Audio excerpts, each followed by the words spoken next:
اعوذ باللہ من الشیطان الرجیم بسم اللہ الرحمن الرحیم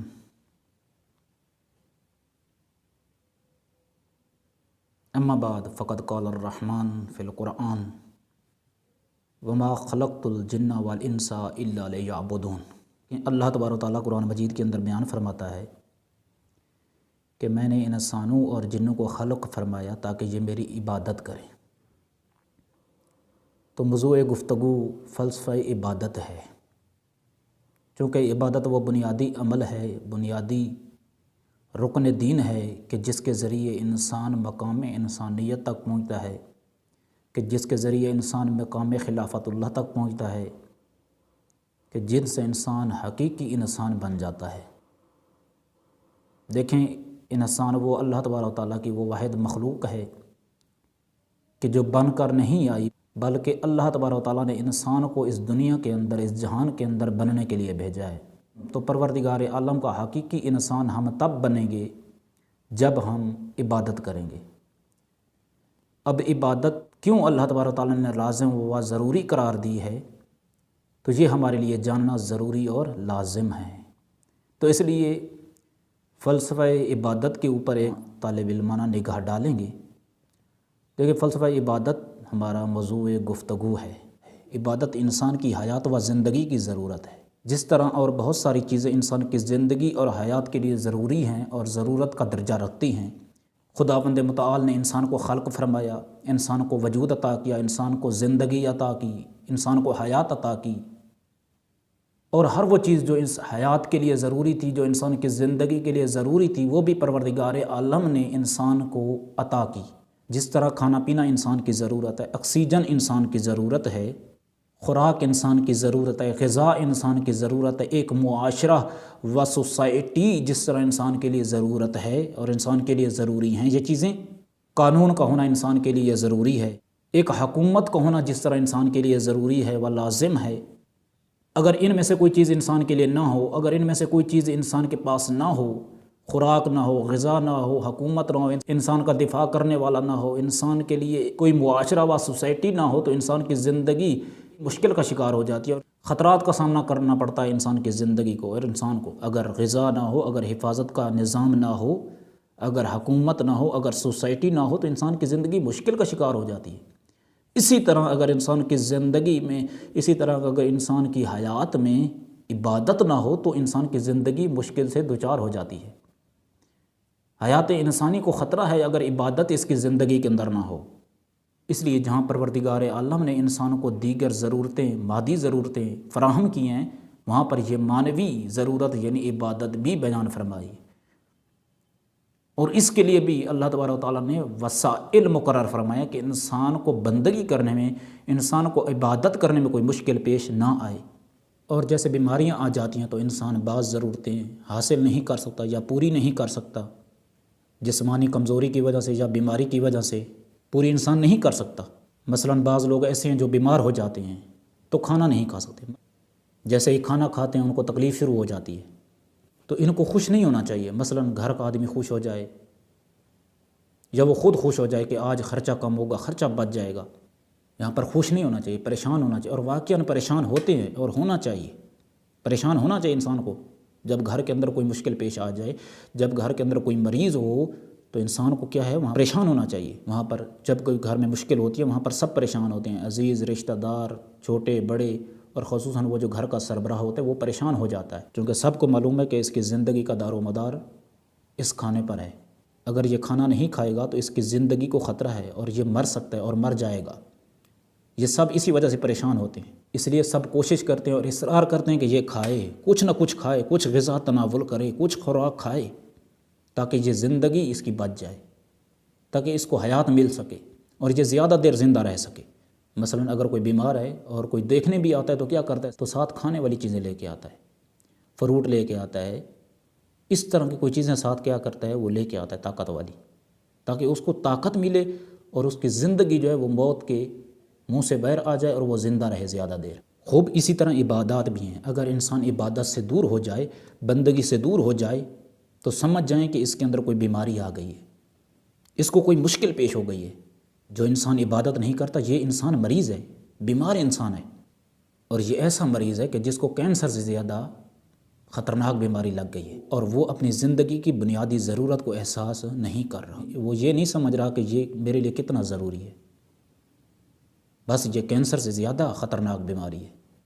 تو یہاں پر اصل میں زیادہ چھوٹے بڑے کو پریشان ہونا چاہیے، گھر کے سربراہ کو ہونا چاہیے کہ اس کو یہ جو بیماری لگی یہ کینسر سے زیادہ خطرناک ہے، اس کے علاج کے لیے اس کو چارہ جوئی کرنی چاہیے، ہاتھ پاؤں مارنے چاہیے، تاکہ وہ اس کینسر سے زیادہ شدت والی بیماری سے اس مریض کو نجات دے۔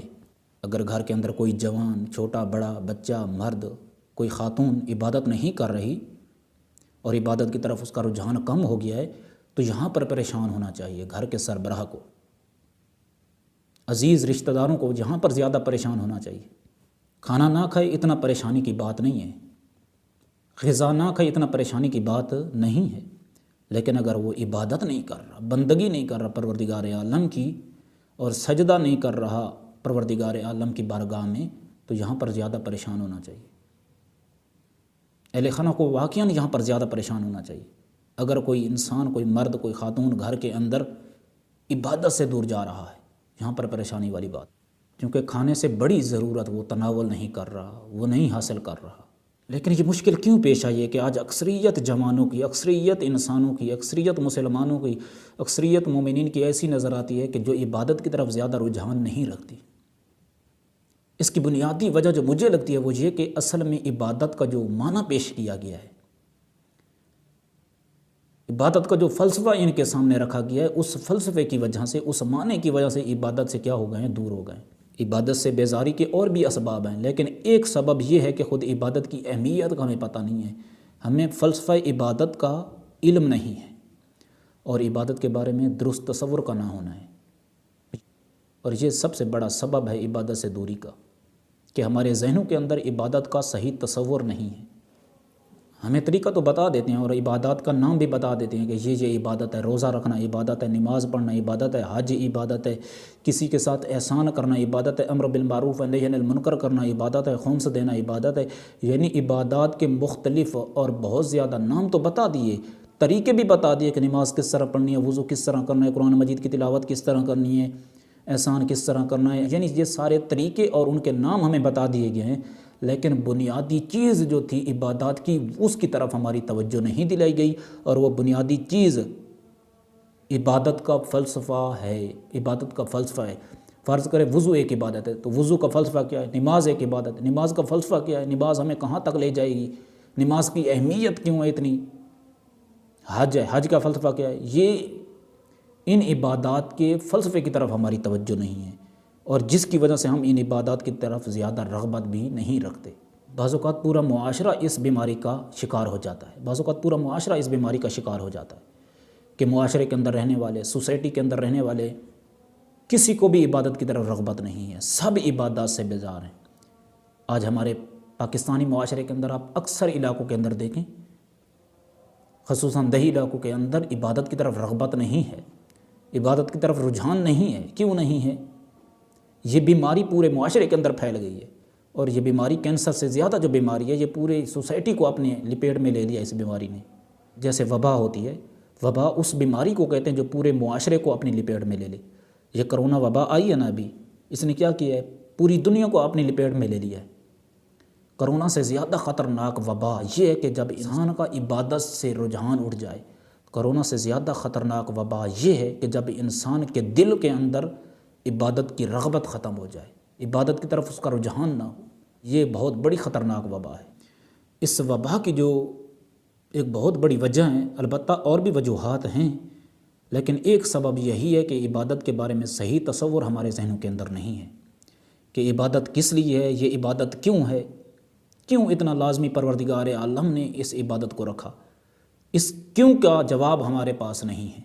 یہ تو ہمیں بتایا گیا کہ عبادت کریں اور طریقہ بھی بتایا گیا، لیکن کیوں کریں، کس لیے کریں، یہ ہمیں اتنا زیادہ بتایا نہیں گیا، اس کے اوپر روشنی نہیں ڈالی گئی، اور یہی روشنی کا نہ ڈالنا ہمارے لیے سبب بن گیا ہے کہ ہمارے ذہنوں کے اندر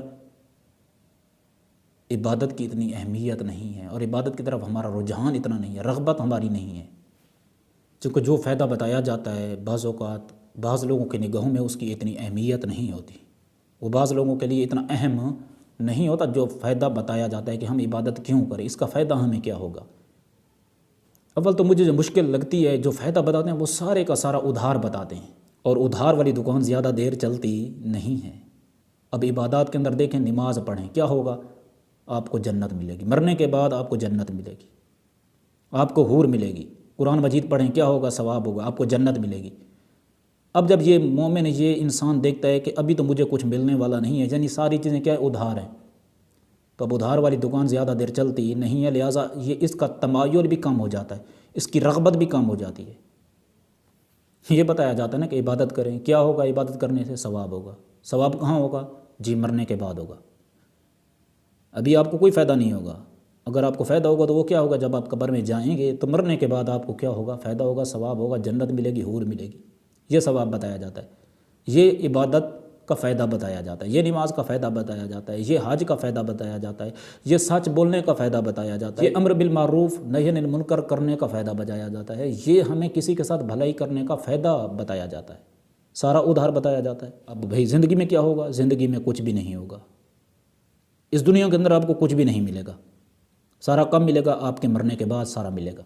خوب، اب جب یہ ساری چیزیں بتائی جائیں کہ مرنے کے بعد ہی تمہیں سب کچھ ملے گا، مرنے سے پہلے تمہیں کچھ نہیں ملے گا، تو یہاں پر انسان کے ذہنوں کے اندر ہزاروں خیالات آتے ہیں، اور بیچ میں شیطان بھی آ جاتا ہے، وسوسے بھی آ جاتے ہیں، شیطانی وسوسے آ جاتے ہیں کہ مرنے کے بعد پتہ نہیں ہوگا یا نہیں ہوگا، یہ جو مجھے بتا رہا ہے ابھی یہ نہیں مرا، اس کو کیسے پتہ چلا کہ مرنے کے بعد یہ ہوگا؟ شیطان کیا کرتا ہے؟ وسوسے ڈالتا ہے۔ کیا وسوسہ ڈالے گا؟ پتہ نہیں ملے گا یا نہیں ملے گا، مرنے کے بعد حساب و کتاب ہوگا یا نہیں ہوگا، جنت و جہنم ہوگی یا نہیں ہوگی، یعنی اس کے بارے میں وہ کیا کرتا ہے؟ اس کے ذہن کے اندر خیالات ڈالتا ہے، وسوسے ڈالتا ہے، اور اسی وجہ سے انسان کیا ہو جاتا ہے؟ ڈھیلا پڑ جاتا ہے، انسان سست پڑ جاتا ہے، انسان کے اندر کاہلی آ جاتی ہے جب اس کو سارا ادھار بتایا جاتا ہے۔ ایک طرف یہ ادھار بتایا جاتا ہے کہ نماز پڑھو، یہ ساری چیزیں کرو، وضو کرو، نماز پڑھو، صبح اٹھو، ثواب کم ملے گا؟ آخرت میں ملے گا۔ اور دوسری طرف کچھ لوگ ایسے ہیں کہ جو شارٹ کٹ بتاتے ہیں، یعنی مختصر راستہ بتاتے ہیں، یعنی چور دروازہ بتائیں گے، چور دروازے سے آپ جنت جا سکتے ہیں۔ اب جب جنت ہی جانا ہے تو اتنے لمبے لمبے راستے کون طے کرے؟ اتنا طولانی راستہ کون طے کرے؟ بس چور دروازے سے کیا ہے، مختصر شارٹ کٹ راستے سے ہی کیا ہے، ہم جنت پہنچ جاتے ہیں۔ بس یہ آسان طریقہ ہے جنت جانے کا، مقصد تو جنت ہی جانا ہے نا، تو پھر لمبا اور طولانی راستہ کیوں طے کریں؟ بس یہ شارٹ کٹ ہی راستہ ٹھیک ہے ہمارے لیے، اور ہم اسی کے ذریعے جنت جانا چاہتے ہیں۔ اور پھر یہ کہ جو ہماری فوری ضرورتیں ہیں، جو ہماری ابھی کی ضرورتیں، ہم ان کو زیادہ ترجیح دیتے ہیں بنسبت ان کے جو ہماری کل کی ضرورتیں ہیں، ان کی طرف ہماری اتنی زیادہ توجہ نہیں ہوتی، ان کی طرف ہماری اتنی زیادہ رغبت نہیں ہوتی، ہم ان کی طرف زیادہ رغبت رکھتے ہیں، اور ان ضرورتوں کی طرف زیادہ ہماری توجہ ہوتی ہے جو فوری ضرورتیں ہیں۔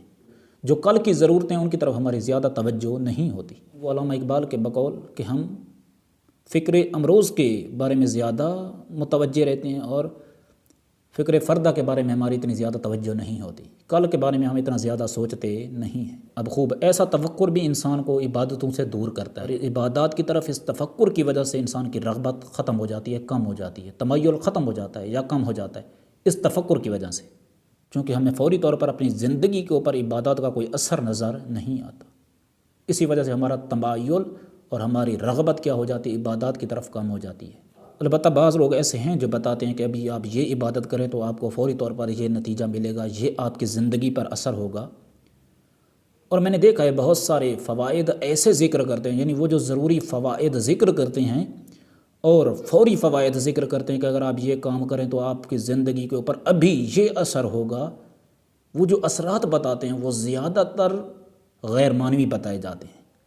عبادت ایک معنوی عمل ہے، لیکن اس کا جو فائدہ بعض لوگ بتاتے ہیں وہ ایک ایسا فائدہ بتاتے ہیں جو مادی ہوتا ہے، جو غیر معنوی ہوتا ہے۔ البتہ وہ اچھا کرتے ہیں کہ لوگوں کو عبادت کی طرف رغبت دلاتے ہیں کہ عبادت کی طرف آئیں، تو مادی فائدے زیادہ بتاتے ہیں، مالی فائدے زیادہ بتاتے ہیں، ظاہری فائدے زیادہ بتاتے ہیں۔ مثلا عبادت کرو، غربت نہیں آئے گی، فقیری نہیں آئے گی، رزق میں اضافہ ہوگا، اس طرح کی باتیں کر کے ہم لوگوں کو عبادت کی طرف رغبت دلاتے ہیں، اس طرح کی باتیں کر کے ہم لوگوں کو عبادت کی طرف لانے کی کوشش کرتے ہیں۔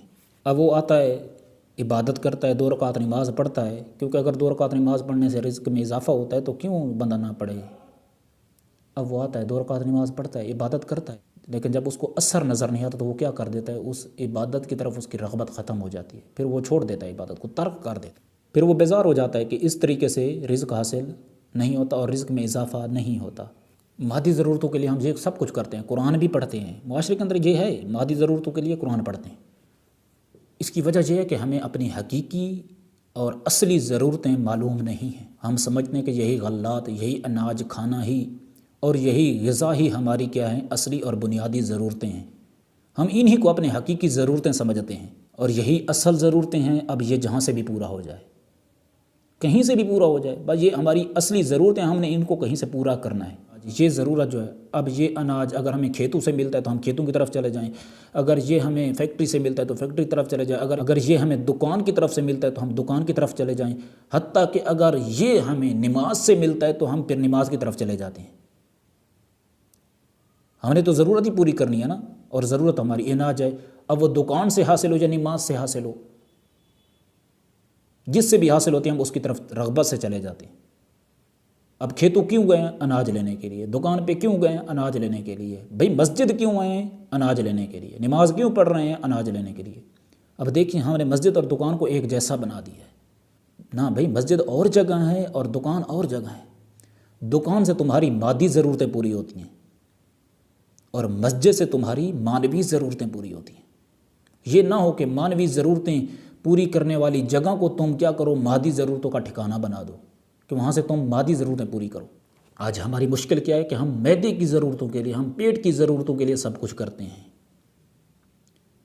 بس جہاں سے ہمارے پیٹ کی ضرورتیں پوری ہو رہی ہیں ہم اسی کی طرف کیا کرتے ہیں، زیادہ رغبت دکھاتے ہیں اور اسی کی طرف ہم جاتے ہیں۔ البتہ معدے کے علاوہ بھی بہت ساری چیزیں ہیں، ضرورتیں ہیں جن کو ہم نے ضرورتیں بنایا ہوا ہے، اس کے لیے بھی انسان بہت کچھ کرتا ہے۔ فرض کریں بعض اوقات انسان خرچ کرتا ہے نا اپنے پیٹ کے لیے، اپنے معدے کے لیے، جیسے اناج خریدتا ہے، لیکن بعض اوقات انسان خرچ کرتا ہے کس کے لیے؟ اپنی شہرت کے لیے، فقط لذت کے لیے، اپنی شہرت کے لیے کیا کر رہا ہے؟ خرچ کر رہا ہے۔ اب اس سے معدہ تو نہیں بھر رہا لیکن اس کو لذت ملتی ہے، اس کو تسکین ملتی ہے، لہٰذا خرچ کر رہا ہے۔ بس بہت ساری چیزیں ایسی ہیں، بہت ساری ہم نے خود ضرورتیں ایسی بنا رہے ہیں جو ہماری مادی نہیں ہیں۔ اب عبادات کا مقصد اور عبادات کے فائدے یہ دونوں الگ الگ چیزیں ہیں۔ ہم نے کیا کیا؟ عبادات کے مقصد اور فائدوں کو یکجا کر دیا ہے، ایک جیسا کر دیا ہے، جس کی وجہ سے مشکل پیش آ رہی ہے۔ اور جو بنیادی وجہ بن رہا ہے کہ ہم کیا کر رہے ہیں، عبادت سے دور جا رہے ہیں، عبادات سے رغبت ہماری کم ہو رہی ہے۔ عبادات کا یہ فائدے ہیں، کیونکہ انسان جو کام کرتا ہے اس کو کچھ نہ کچھ فائدہ ہوتا ہے۔ اب عبادات کے فائدے ہیں لیکن مقصد نہیں ہے۔ عبادات کے فائدوں میں سے مثلاً ایک یہ ہے کہ یہ جنت تمہیں ملے گی، یہ حور تمہیں ملے گی۔ اب یہ فائدہ تو تمہیں مل گیا، جنت اگر عبادت کی تو اس کا فائدہ یہ ہے کہ تمہیں جنت ملے گی۔ اب عبادتیں کر کر کے جنت مل گئی تو یہ فائدہ ہے، یہ مقصد نہیں ہے، مقصد تک ابھی نہیں پہنچے۔ مقصد عبادت اور چیز ہے، اور وہ مقصد عبادت انسان سے باہر نہیں ہے، انسان کے اندر ہے۔ پہلے عبادت کیا ہے یہ ہمیں پتہ ہو، اس کے بعد ہمیں پتہ چلے گا کہ اس کا مقصد کیا ہے۔